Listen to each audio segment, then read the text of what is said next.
चितवन भरतपुरको तापक्रम गर्मीलाई छिचल्नको लागि आज हामी इच्छा कामना 2 मायाटार तर्फ जाँदैछौँ। मायाटार चाहिँ उपरदाङगढीबाट 6 किलोमिटर माथि रहेको छ। आज गोरे भाइ र म गर्मीलाई छिचल्नको लागि चाहिँ मायाटार होमस्टेमा जाँदैछौँ। अहिले चाहिँ हामी शक्तिखोर बजारमा आइपुग्यौँ।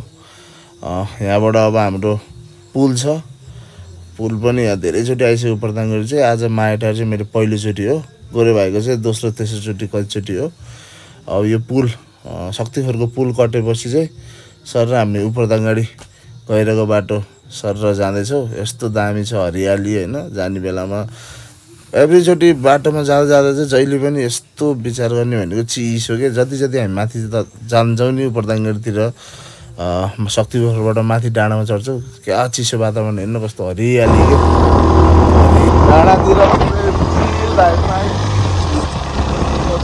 पाराले अब बाटो सिधा फेरि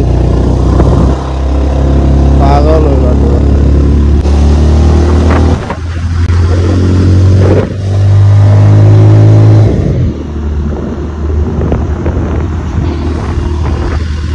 एकछिन विश्राम पछि है गाइस, सबै माथि आइसक्यो हामी।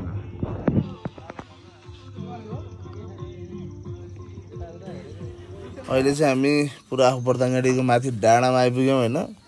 सर अहिले त लास्ट बिग्रिसकेको छ क्या बाटो चाहिँ।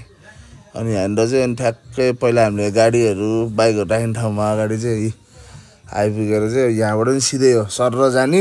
यो कटेर गइसकेपछि चाहिँ मायाटारतर्फ यहाँबाट चाहिँ यो ठाउँबाट चाहिँ 35 किलोमिटर, उपरदाङगढीबाट चाहिँ 35 किलोमिटर टाढा हो अरे होइन फिसलिङ चाहिँ। त्यही बाटो सर नछोडिकन सर गएपछि पिच पनि छ। आनन्द पाराले पुरा दामी कर्नरिङ हानेर जान मिल्छ क्या राइडरहरूको लागि चाहिँ। कस्तो दामी हरियाली डाँडामा हो। यो चाहिँ हाम्रो उपरदाङगढीको फोर्ट देखिँदो रहेछ त्यहाँबाट। फाइनली हामी चाहिँ मायाटारमा भर्खर आइपुग्यो होइन। बवाल छ, बल्ल बल्ल आइयो गाइज। बवाल पाराले चन्द्रमा नजिकै